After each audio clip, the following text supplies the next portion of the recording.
तरफ से गुलाम अली खटाना साहब, और मैं इस बात को दोहराना चाहूँगा और दोहराने में फख्र महसूस करता हूँ कि आज का दिन यकीनन कश्मीर के लोगों के लिए बहार बन के आया है। कश्मीर చుట్టుపక్కల ప్రాంతాలన్నీ కూడా ఎకో టూరిజం కింద, అయితే బీచెస్ ఉంటే కనుక బీచ్ టూరిజం కింద, ఇట్లా డిఫరెంట్ థీమ్స్ కింద డెవలప్ చేయడానికి స్వదేశ్ దర్శన్ స్కీమ్ అనేది ఉంటుంది. దానిలో భాగంగా మనకి స్టేట్లో 2 స్కీమ్స్ ఉన్నాయి, గండికోట అండ్ అరకు నమ్మకంగి 2 శాంక్షన్ అయింది. అందులో భాగంగా మనకి ప్రస్తుతం మొదటి సంవత్సరంగా वादी कश्मीर आपके यहाँ आने से खिल उठी है। पूरी दुनिया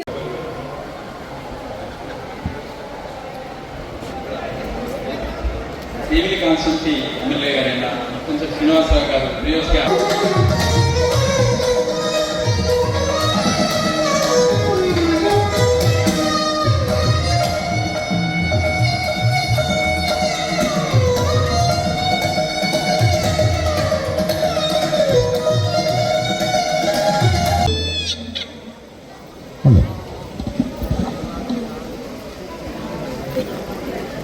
हेलो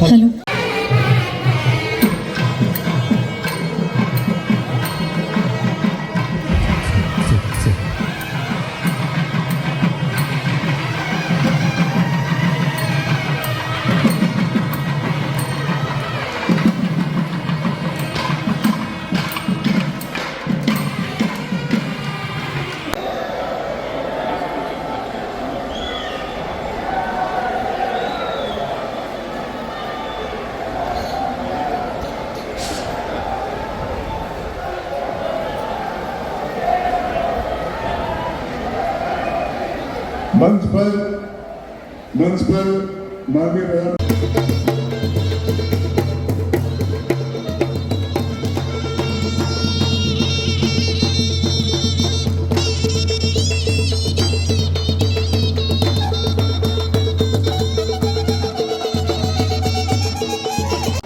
ఈ యాంఫీ థియేటర్ మనకి ఈవినింగ్ ప్రోగ్రామ్స్ కానీ లేకపోతే సాంస్కృతిక కార్యక్రమాలు చేయడానికి కూడా ఎదురుగా ఉన్న ప్రాంగణాన్ని ఒక యాంఫీ థియేటర్ కింద డెవలప్ చేయడానికి ప్రతిపాదించాం.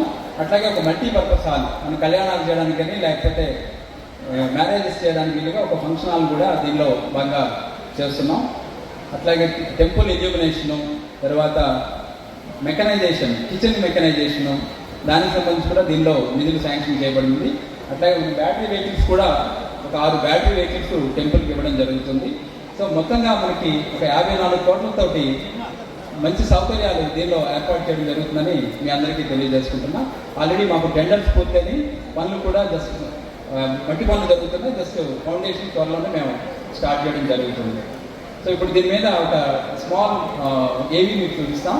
ఒక 3 minutes ఏవీ ఉంటుంది, అది ఫాస్ట్గా చూపించి నెక్స్ట్ బర్రా కేసు గురించి కూడా మీకు ఏవీ మీకు ప్రజెంట్ చేస్తాం. అది అయిన తర్వాత పెద్దలు మాట్లాడడం జరుగుతుంది. ఈ యాంఫీ థియేటర్ మనకి ఈవినింగ్ ప్రోగ్రామ్స్ కానీ లేకపోతే సాంస్కృతిక కార్యక్రమాలు చేయడానికి కూడా ఎదురుగా ఉన్న ప్రాంగణాన్ని ఒక యాంఫీ థియేటర్ కింద డెవలప్ చేయడానికి ప్రతిపాదించాం. అట్లాగే ఒక మల్టీపర్పస్ హాల్, మన కళ్యాణాలు చేయడానికి కానీ లేకపోతే మ్యారేజెస్ చేయడానికి వీలుగా ఒక ఫంక్షన్ హాల్ కూడా దీనిలో బాగా చేస్తున్నాం. అట్లాగే టెంపుల్ ఎడ్యుమినేషను, తర్వాత మెకనైజేషన్, కిచెన్ మెకనైజేషను, దానికి సంబంధించి కూడా దీనిలో నిధులు శాంక్షన్ చేయబడింది. అట్లాగే బ్యాటరీ వెహికల్స్ కూడా ఒక 6 బ్యాటరీ వెహికల్స్ టెంపుల్కి ఇవ్వడం జరుగుతుంది. సో మొత్తంగా మనకి ఒక 54 కోట్లతోటి మంచి సౌకర్యాలు దీనిలో ఏర్పాటు చేయడం జరుగుతుందని మీ అందరికీ తెలియజేసుకుంటున్నా. ఆల్రెడీ మాకు టెండర్స్ పూర్తయి పనులు కూడా జస్ట్ మట్టి పనులు జరుగుతున్నాయి. జస్ట్ ఫౌండేషన్ త్వరలోనే మేము స్టార్ట్ చేయడం జరుగుతుంది. సో ఇప్పుడు దీని మీద ఒక స్మాల్ ఏవీ మీకు చూపిస్తాం. ఒక 3 minutes ఏవీ ఉంటుంది, అది ఫాస్ట్గా చూపించి నెక్స్ట్ బర్రా కేసు గురించి కూడా మీకు ఏవీ మీకు ప్రజెంట్ చేస్తాం. అది అయిన తర్వాత పెద్దలు మాట్లాడడం జరుగుతుంది. నేను పుట్టిన తర్వాత ఏం సాధించానంటే వరహాలక్ష్మీ స్వామికి భక్తుడు అవ్వడం నా అదృష్టం, నా పూర్వజన్మ సుకృతం. మరి ఆయన కృపతోటి ఈ ప్రాంతానికి 2 సార్లు ఎమ్మెల్యే కావడం, ఎంపీ కావడం మరి నా అదృష్టంగా భావిస్తుంది. మరి నేనైతే 100% ఆ స్వామి కృపతోనే స్వామి దయతోనే నా జీవితం నడుచుకుని నేనైతే పూర్తిగా అనుభవిస్తాను. మరి ఢిల్లీలో ఎంపీగా ఉన్నప్పుడు కూడా మండే టు ఫ్రైడే ఉండి శనివారం ఎప్పుడు వస్తుందా చూస్తామంటూ వచ్చి ఆ స్వామివారిని చూస్తే కానీ నాకు కొంచెం ప్రశాంతత మనశ్శాంతి లేదు. మరి నాకు ఆ స్వామివారి దయ వల్ల జగన్మోహన్ రెడ్డి గారు టూరిజం శాఖ మంత్రిగా భక్తులు కానీ అధికారులు కానీ ప్రజాప్రతినిధులు కానీ ఈ క్షేత్రం మన క్షేత్రం ఇందాక అలాగా చెప్పినట్టు ఇది స్వయంభూ క్షేత్రం. తప్పనిసరిగా రాబోయే రోజుల్లో అన్ని రకాల కూడా అభివృద్ధి చేసుకోవాలని విజ్ఞప్తి చేస్తూ, అలాగే మన ఈవో గారికి కూడా నేను చెప్పాను సార్ గతంలో కూడా, సరే ఈ అడ్మినిస్ట్రేటివ్ సమస్యలు ఎప్పుడు ఉంటాయి. దివ్యక్షేత్రం ఏదైనా సరే అభివృద్ధి చెందాలంటే దేవుడి దగ్గర నుంచి మనం చాలా శక్తిని మనం ప్రసాదిస్తుంది. తిరిగి మళ్ళీ దేవుడికి కూడా రీఛార్జ్ అవ్వాలి. అందుకే వేదాలు మనకి వేదము అని చెప్పారు. సో వేదాల్లో భగవంతుడికి కూడా రీఛార్జ్ అయ్యే మంత్రాన్ని ఇచ్చారు. మంత్రం, తంత్రం, యంత్రం. కాబట్టి తప్పనిసరిగా ఈ నరసింహ యజ్ఞం అనేది మనం నిత్యం చేస్తే ఇక్కడ వచ్చిన భక్తులకి రుణ సంహారం, శత్రు సంహారంతో పాటు భగవంతుడి యొక్క శక్తి కూడా పెరగడానికి అవకాశం ఉంటుంది. ఇంకా ఆకర్షణ శక్తి పెరుగుతుంది. ఈ దివ్యక్షేత్రం ఇంకా మరింత అభివృద్ధి చెందడానికి అవకాశం ఉంటుంది.